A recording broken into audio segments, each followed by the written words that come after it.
Começamos hoje um novo capítulo do livro Devassando o Invisível. São estudos sobre fenômenos e fatos transcendentes, observado pela mediunidade sob orientação dos espíritos guias da médium Ivone do Amaral Pereira. Capítulo 7. O amigo beletrista. De novo subiu o diabo a um monte muito alto e lhe mostrou os reinos do mundo e a glória deles. Ele disse: tudo isso te darei, se prostrado me adorares. Então lhe disse Jesus: vai-te, Satanás, porque escrito está: ao Senhor teu Deus adorará e só a ele servirás. Então o diabo o deixou, e eis que chegaram os anjos e o serviram. Mateus 4, 2 a 11. Se até Jesus foi tentado, meus amigos, que será de nós, não é? Os mais ásperos testemunhos costumam ser exigidos dos médiuns antes que eles se decidam a assumir a tarefa, prestando-se a trabalhos de grandes responsabilidades, se é que nos labores mediúnicos existirão desempenhos de responsabilidades menores. A famosa citação, outrora exigida nas escolas de doutrinas esotéricas para se formarem os oráculos, os profetas, as sacerdotisas, etc., não seria certamente um mito, mas necessidade que, nos dias presentes, parece clamar pelas atenções gerais, a fim de que o intercâmbio entre a terra e o invisível se exerça ainda com maior segurança e facilidade. Não ignoramos que a codificação espírita não trata dessa iniciação, pois que popularizou a possibilidade do intercâmbio espiritual, declarando mesmo taxativamente que, para se comunicar o encarnado com os espíritos, não há necessidade alguma de preparo ou iniciação. Realmente, para nos comunicarmos com os espíritos não será necessário senão possuir dons mediúnicos. Todavia, os fatos e a experiência, o testemunho que para a mediunidade apresentar bons frutos, será preciso algo que poderemos classificar de iniciação. Os instrutores espirituais, por sua vez, assim como demais ensinamentos firmados pelos colaboradores de Allan Kardec, são incansáveis em advertir aos médiuns quanto à relevação de suas vistas no exercício da faculdade, uma renovação cuidadosa do próprio caráter, um critério e uma reeducação à base do Evangelho, que outra coisa não seriam senão uma iniciação, conquanto efetivada à revelia, de imposições acadêmicas e inteiramente subordinada à boa vontade, ao esforço e ao discernimento do próprio médium, sem sequer o afastar da sua vida comum de relação, o que parece mais meritório e honroso do que as antigas iniciações realizadas sob o jugo férreo das academias de doutrinas secretas. Desconhecemos se com os demais médiuns se passarão os fatos que conosco se passam, marcando o estabelecimento definitivo de nossas tarefas mediúnicas. É possível, porém, que, pertencendo como espírito a uma falange de iniciados orientais, hindus e egípcios, como pupila e aprendiz, que se reeduca sobre sua assistência espiritual, nada mais se verificasse do que a tradição esotérica da iniciação, não obstante feita à sombra do Consolador e fora do seio das academias. Pelo menos de academias terrenas, pois podemos sim pertencer a escolas ou academias espirituais, subordinados às suas exigências e programações, ignorando-o, porém, durante a vigília, mas tudo abrangendo no estado de sono ou de transe. O que sabemos é que, no que nos diz respeito, houve um verdadeiro trabalho de iniciação, o qual vem os espíritos exigindo longo tempo de nossa perseverança e dedicação ilimitada, pois que não terminaram ainda os testemunhos exigidos pelos mestres espirituais. Testemunhos que lembrariam a dos antigos pretendentes aos segredos esotéricos nas escolas de ocultismo do passado. E tais provas tanto se realizam sobre a Terra, ligadas aos acontecimentos diários, como no invisível, durante os desprendimentos em corpo astral a que nos têm obrigado os queridos instrutores. Silenciaremos quanto à natureza de muitos testemunhos terrenos, não os confundindo, embora com as provações e os resgates oriundos de deslizes do pretérito reencarnatório, que nos foi necessário expurgar definitivamente, numa como em renovações de valores, indispensável ao nosso progresso normal, como ao mandato mediúnico.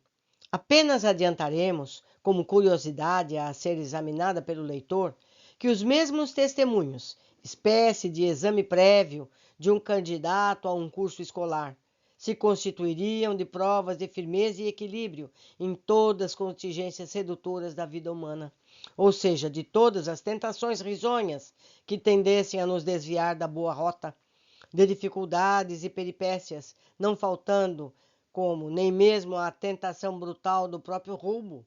Tais testemunhos foram admiravelmente dosados e seriados pelos instrutores espirituais, tal como se verifica nas provas em uso nos nossos institutos de ensino.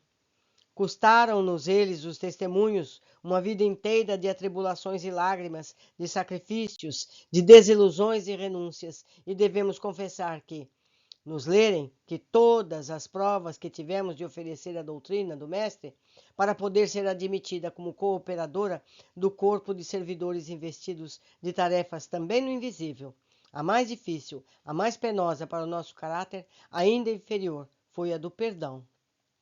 Perdoar. Mas perdoar ofensas graves, conforme recomendam os ensinamentos do Senhor. Como é difícil. Cremos mesmo que, num sentido geral, é que nós, criaturas humanas, aprendemos a exercer um derradeiro lugar, pois o perdão, sendo modalidade do amor ao próximo, é tão elástico e profundo como o próprio amor. Somente Deus saberá qual o grau por nosso espírito conquistado ao sair desse pesado acervo de testemunhos. A grande paz que hoje visita a nossa consciência, todavia, avisa-nos de que tantas lágrimas e humilhações, tantas lutas e desilusões sofridas desde o berço, conferiram ao nosso ser a graduação necessária aos pequenos mandatos que, como medianeira admitida nos labores do invisível, nos têm sido confiados.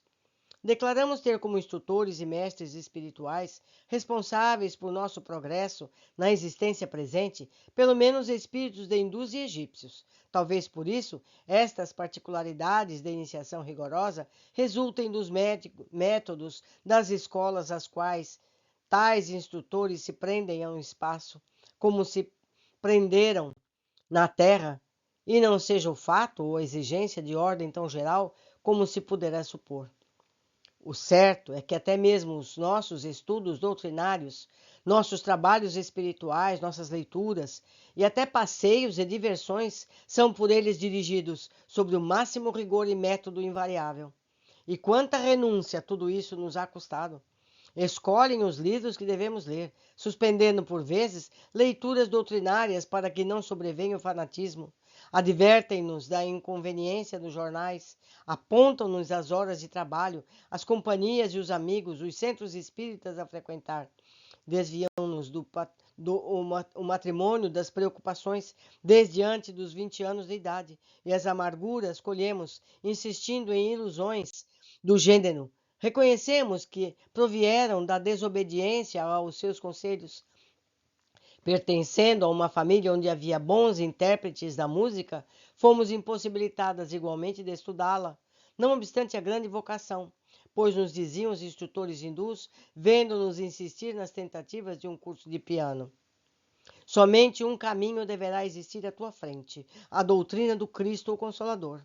És espírito reincidente em erros graves, a quem se cogita do invisível de auxiliar e se reerguer, agora que a seleção dos valores existentes no planeta será feita para o advento da luz.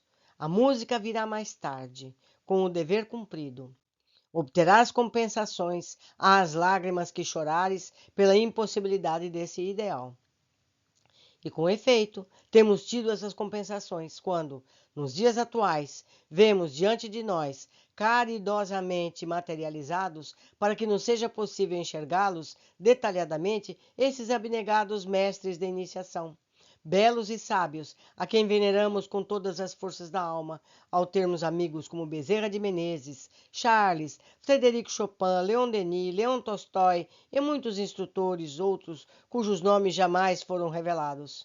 O carinho que nos dispensam, a dedicação à bondade que nos cercam, o nosso espírito, todos os amigos do piano invisível, desses mestres, até pobres sofredores e criminosos recém-convertidos, os quais temos podido socorrer sob a direção de nossos guardiães.